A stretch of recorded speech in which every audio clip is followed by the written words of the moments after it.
Welcome to The Approach Shot, the golf show that's more laughs than links, more stories than strokes, more guffaws than golfers. Here are the hosts of The Approach Shot, John Ashton and Neil Michaels. She is absolutely correct. Thank you, the lovely and talented Diana. We are, as advertised, The Approach Shot. Hey, I'm Neil Michaels. John Ashton will be joining us shortly, probably complaining of his sore muscles because if you recall last week, I told you that John and his family moved this past week. Now, if I was living in Louisville, Kentucky, and I had the option to move any month of the year, I'm not sure I'd pick January. Just, you've heard how bad the weather is. It's freezing, if not less than freezing in most of the country. So, John, I hope everything went well, and I hope you kept warm. Hopefully moving around a little bit did that for you. Neil Michaels, John will be, as I mentioned, coming along in a bit. I did want to talk to you about the New Year's resolutions that we discussed last week, especially the golf New Year's resolutions, which I had suggested you hold my feet to the fire on, especially on social media. Feel free to get on at The Approach Shot and bug me about it because I said I was going to go out and play more often, and I did go to the driving range, I hope that counts, last week. Interestingly enough, I get out there and I got to some of my bad habits, my bad old driving range habits, which was I'm not a guy who hits a driver very well, so I generally hit a 3-wood, and so I don't get the distance that a lot of people do, but I do try to keep it down the middle, and if, the course is in good shape and it's warm out, I get a little bit of a roll. I'll get to 215, 220, 230 if I'm lucky. So I'm out there and I'm hacking away and I'm trying to get that swing just the way it needs to be. And I was reminded of a conversation that I had when I used to live in Atlanta with a guy who said to me when he saw me on the driving range, "So, I see you're doing a lot of 3-wood and driving and 5-woods. Is that the way you play?" And I said, "What do you mean?" And he said, "When you play a round of golf, is that the way you play?" And I said, "Well, of course not. I hit a driver or I hit a 3-wood and then a fairway wood or an iron and then a short iron and then I putt." And he said, "So why aren't you doing that on the driving range?" And I thought he was a bit of a smart aleck at the time, but it made me go, I really am neglecting my mid-irons and short irons on the driving range because, I want to be a man and get out there and hit it long and all that kind of stuff. It didn't occur to me that I really wasn't hitting 8s and 9s at all.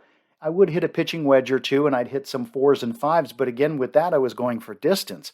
So this year, part of my resolution is when I go to the driving range, I am going to hit more 8s and 9s and do it for not only distance, but in an effort to try to hit a certain spot. That's just something that just hit me in the head as I was out on the driving range, and I'm just passing that along because the guy that gave me that advice was a 2 handicap. I should probably take a little bit of advice from a guy that plays that well. All right. Having said all of that, we are thrilled to be able to bring you today's guest. He is an NFL Hall of Famer. He was selected to the Pro Bowl 3 times.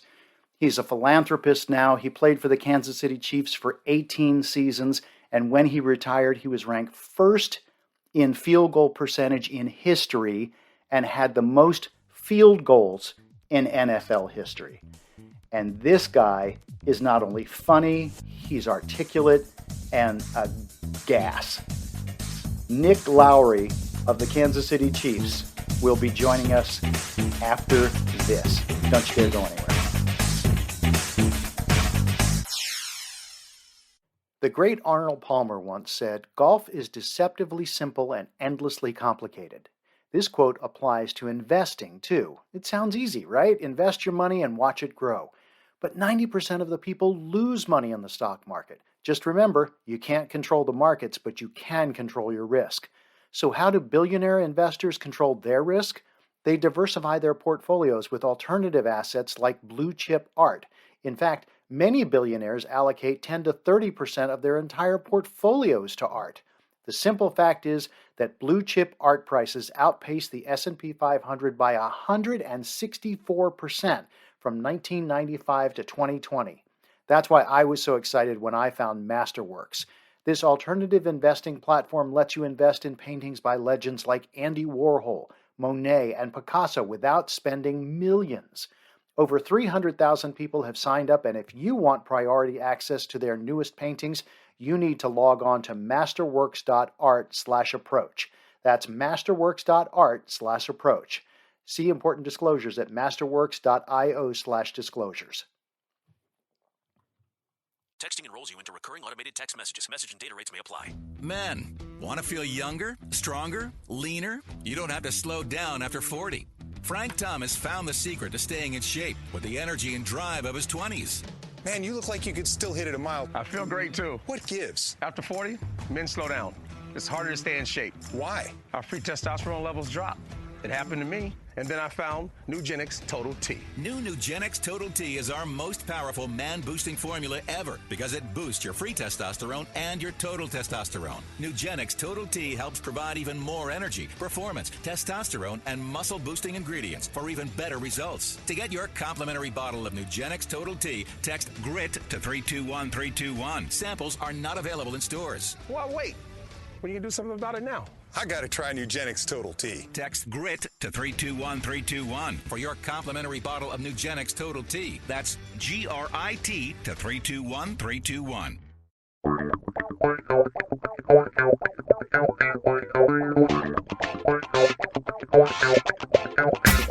Hey, it is us. We promised you a stellar and luminary guest, and we have one. I'm John Ashton. He is Neil Michaels.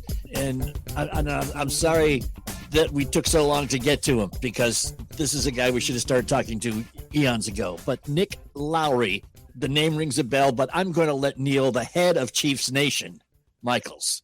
That's Lowry. Nick Lowry. Like Lowry. Like, do you do, like Mike Lowry's brother? I'm the brother of Mike Lowry. I was going to say, I do that every time I hear your name. I think Mike Lowry. I'm Mike Lowry's brother. Listen, flying back on team planes, especially after we won, which with the Jets wasn't a whole lot, but with the Chiefs was, I'd be walking down the aisle, Mike Lowry, 15 times. I wonder if Martin Lawrence knew at the time that was going to be so quotable. So Nick Lowry, for those of you who go, I know the name rings a bell. Yes, 3-time All-Pro for the Kansas City Chiefs. 7 times All-Pro. What? 7 times All-Pro, 3 times Pro Bowl. Pro Bowl. Sorry, 3. It does say right here, 3-time Pro Bowl. Yes, it does. Kicker for the Chiefs, and then there were 2 other teams. Had the best field goal percentage and most field goals in NFL history when he retired. Longest field goal in Chiefs history, 58 yards, which has been tied twice but not beaten yet.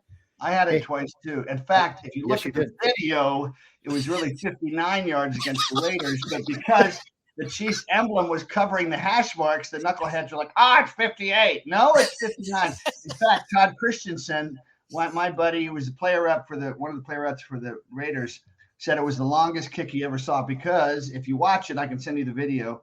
It goes left to right and hits about 2/3 of the way up the net from 59 yards. Not bad.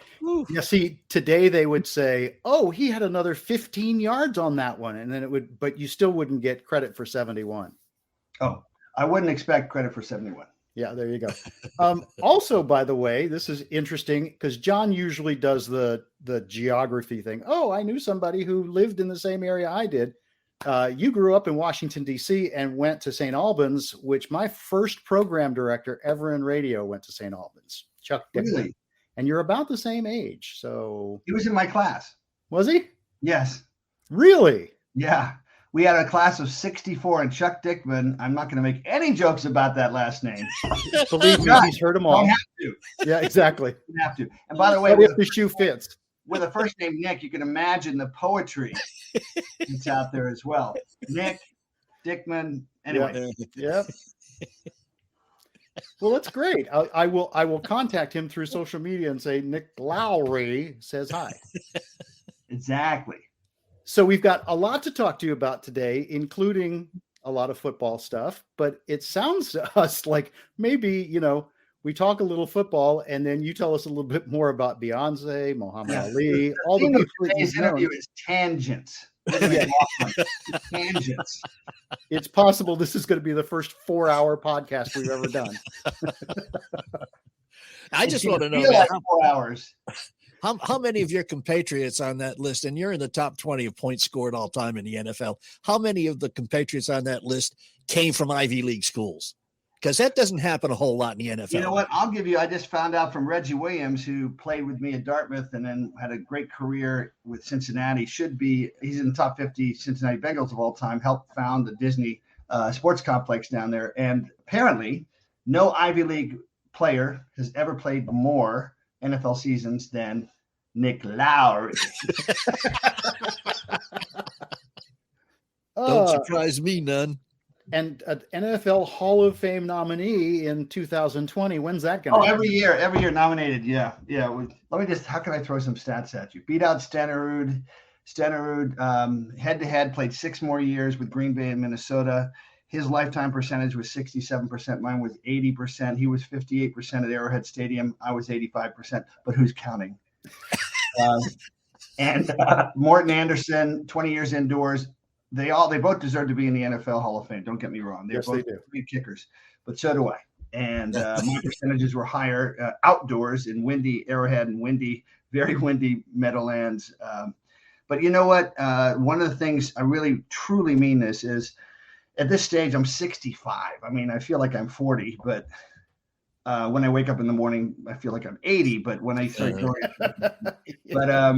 at this stage in your life, it really should be about what makes you grateful, what helps you get up in the morning, doing the things, having the right to do the things you truly love. So that part I love. And I think when you worry too much about the Hall of Fame stuff, it gets you into that ego-based stuff that, it's always, I believe, God's timing. To get serious for a second, it's our job is just to do the things we love with the passion and the discipline and the integrity, that matters, and have fun, which I try to do, and let the rest take care of itself.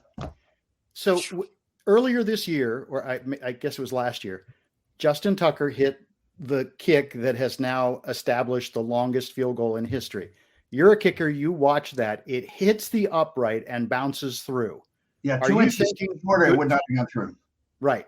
Are you thinking good for him, or are you thinking, that one doesn't count? No, that was an extraordinary kick. I will say, and Stenerud, here he is already in the Hall of Fame. We're sitting in the owner's suite about 5 years ago, and he goes, Nick, you need to tell them that terrible accent, but anyway, you need to tell them, the balls they break the balls in now. So if you ever played baseball, a baseball mitt's very stiff. You need to put linseed oil and work it through before you can catch. Well, here's a quick analysis for you. The average foot, a lot of science that's pretty accurate. The average kick, the foot connects with the football for 4,000th of a second. So if the ball's broken in and you add 1,000th of a second to that, 5,000ths of a second, that's what, 20% more control and power. And so the average kickoffs are 6-7 yards farther. The average net punt is a good 5. It's gone from 35 to 40. The field goals, the percentages that were at 40 are now at 50. So you tell me. I mean, the kickers are better. They ain't that much better. So, I mean, that's why. And of course, there are 18 indoor stadiums now versus 5 when I played. So the game conditions, the artificial turf, or the field turf that's grass with a lot of things that help the surface be consistent, like at Arrowhead Stadium, helps a lot. It's like hitting out of the middle of the fairway rather than the rough. And Harrison Butker is one of the 2 or 3 best kickers in the NFL. Absolutely, he's extraordinary, no doubt. So I'm not taking away from the great kickers in the game today. And Justin Kicker is the best kicker I've ever seen.